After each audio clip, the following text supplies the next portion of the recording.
What does the evil do? The evil spirit possesses bodies and uses them to kill. It stays in a body until someone destroys it, but this act only frees the spirit, allowing it to possess a new host and continue its deadly work. Each death it causes makes the spirit stronger. It grows more powerful with each life it consumes. By the time Pedro killed Rotten, the evil had absorbed enough power to be fully born in its ultimate form. Now, nothing can stop it. It will bring destruction to the entire world, possessing more people, spreading fear, and creating chaos. With the evil fully unleashed, the story ends in a dark, terrifying conclusion where Pedro and his brother realize there is no escape. They fought hard, but evil won. The world now belongs to the darkness. The next morning, the landowner's wife screams after seeing their goats. He runs outside and notices one goat acting strangely, as if possessed by a dark force. The goat seems to be urging him. "Shoot me, kill me, and I will destroy your family." Anger takes over, and the landowner shoots the goat, doing exactly what the evil wanted. By killing the goat, he releases the spirit, which then possesses his wife. Under its control, she attacks the landowner with an axe, killing him. She then kills herself the same way. The evil destroys the entire family, showing its terrifying power. Meanwhile, Pedro and his brother stay at Rotten's house. That night, Rotten's brother comes to them, asking for help and warning them about the landowner's family. Pedro's brother suspects the boy is possessed, but Pedro calms him down and tells him to rest. Before leaving, the boy warns, "Stay away from electric things. It will be safer for you." This foreshadows future danger. Realizing the growing threat, Pedro tells his brother they must leave in the morning, and they should leave all their belongings behind to prevent carrying any trace of evil to their next destination. The next morning, Pedro visits his ex-wife, burning his clothes as part of his plan to rid himself of evil. His ex-wife gets angry, accusing him of ruining her life. Suddenly, Pedro's dog attacks her daughter. The dog had licked Pedro's clothes before they burned, allowing the evil to possess it. When the daughter's stepfather, Pedro's ex-wife's husband, goes after the dog, Pedro warns him not to shoot. But in his panic, he kills the dog, another mistake that unleashes more evil. Pedro returns home, relieved to see the daughter alive. Her mother is overjoyed, but the girl makes a chilling comment. "Now Daddy is coming with the car to kill you." Terrified, Pedro grabs his two sons, gets into his car, and prepares to leave. But just then, his ex-wife's husband drives toward them and crashes into his wife, killing her. Strangely, the daughter doesn't react with fear, she starts laughing because the evil spirit now possesses her too. Pedro takes his children and flees to his mother's house, where his brother is waiting. They all get into the car and leave the town together. While driving, Pedro's son asks his grandmother to explain possession. She tells him about 7 rules to protect against evil. 1. Stay away from electrical objects. 2. Avoid animals. 3. Don't use a possessed person's favorite belongings. 4. Don't hurt a possessed person. 5. Never call the evil by its name. 6. Never kill a possessed person with a gun. 7. Never show fear. Always be brave, even in the face of death. Suddenly, Pedro's younger son, who had always been silent due to illness, starts speaking and saying the evil's name, terrifying the family. Then, Pedro's ex-wife calls his mother's phone. They are horrified because they saw her die in the crash. Pedro answers, and his ex-wife taunts him, threatening to come for the children. Blaming himself for everything, Pedro falls into despair. His brother calms him down.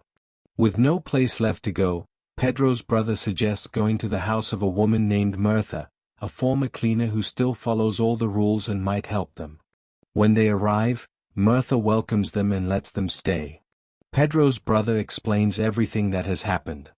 Martha, who can sense possession, examines Pedro's older son and realizes he is possessed. However, because he is quiet and does not express emotions, the evil spirit hasn't fully taken over his mind yet. The spirit is trapped inside him, unable to act.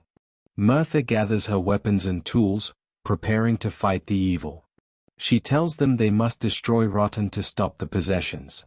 Pedro's brother believes Rotten is already dead, which is why possession is spreading. But Mirtha corrects him, saying that the possessions are happening not because Rotten is dead, but because the evil is trying to bring something even more powerful into existence. Pedro's brother tells him, "We left Rotten somewhere else."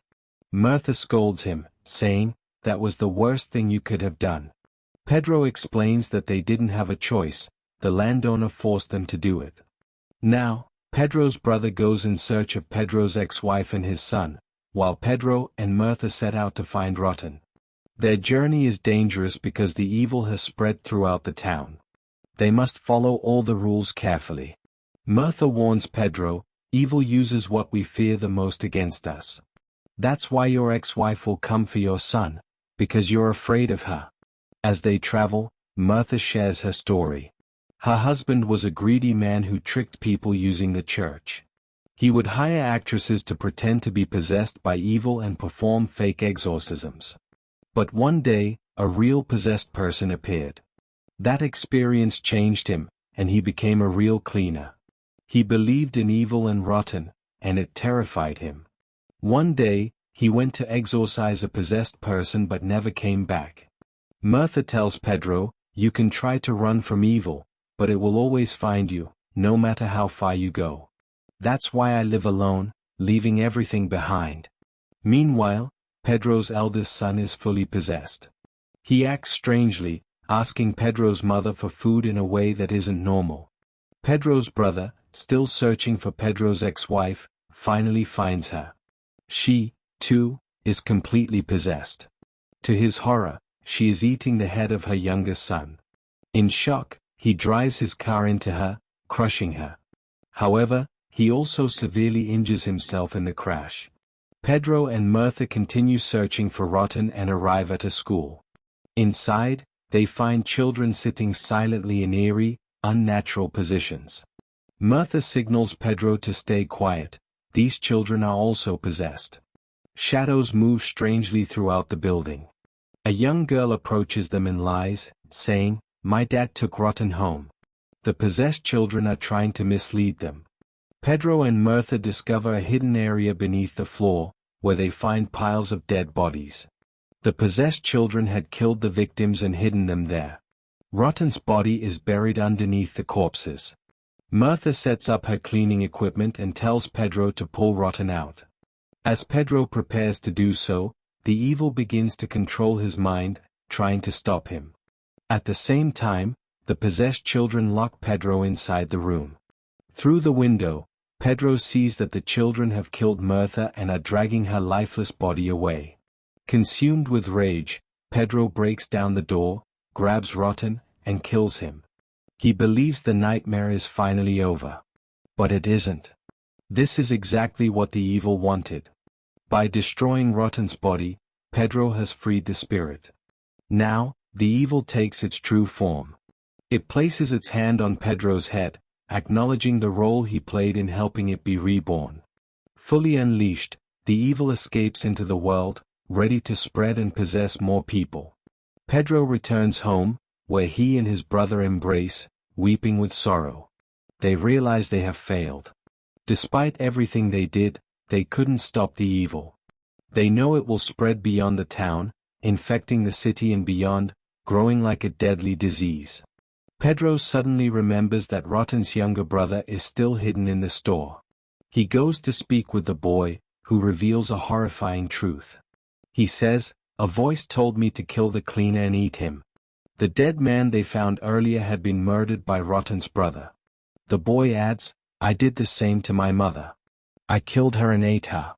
Shocked, Pedro takes the boy to wash up after giving him ice cream. As he bathes him, he notices that a mark on the boy's forehead, left by the evil, will not wash away. The mark is permanent. Suddenly, the boy starts coughing. Water and blood pour from his mouth. Pedro tries to clean it up but is horrified when strands of hair and a locket emerge from the boy's throat, his mother's hair and locket. Pedro realizes, with horror, that the boy killed and ate his grandmother while possessed. This discovery breaks Pedro's mind. He stumbles outside, overwhelmed by grief and despair. The film begins with two brothers living in a small house. One of them is named Pedro. One night, they hear gunfire from the nearby jungle. They want to check it out but decide it's too dangerous to go at night, so they wait until morning. At dawn, they take their dog and head into the jungle. After some time, they find a dead body in terrible condition with large bite marks. Pedro's brother suspects the landowner because the body is on his property. However, the bite marks seem too brutal to be caused by a human. Nearby, they find a suitcase with a strange object and a map. The map shows a location that Pedro recognizes. It's a house where a woman lives. The brothers decide to visit her to learn more.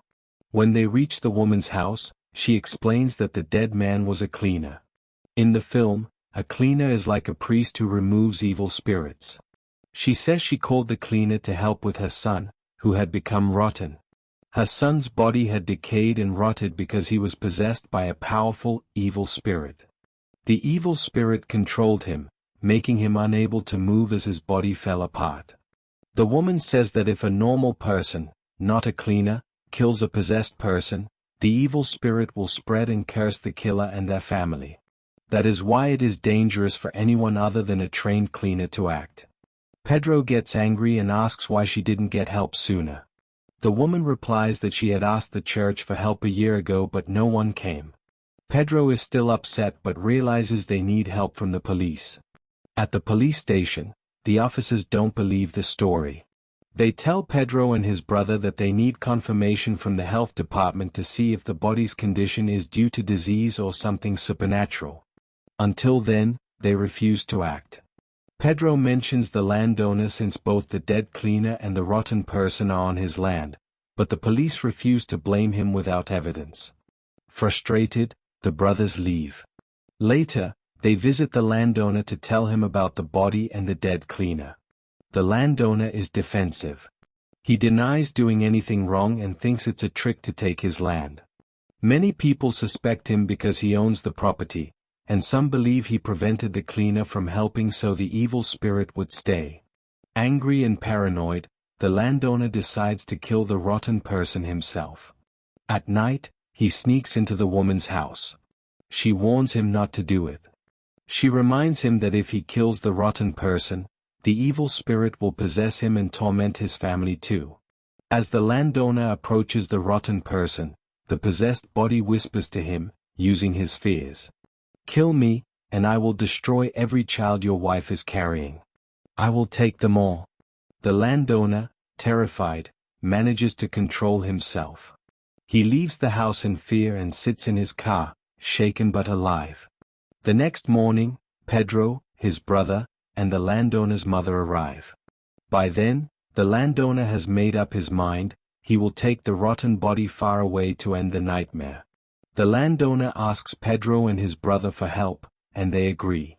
Together, they put Rotten's body into a truck and drive far away to get rid of it. After traveling a long distance, they stop the truck to throw the body out. But when they check the back, Rotten's body is gone. They realize that when they had slammed on the brakes earlier to avoid hitting a child, the body must have fallen out.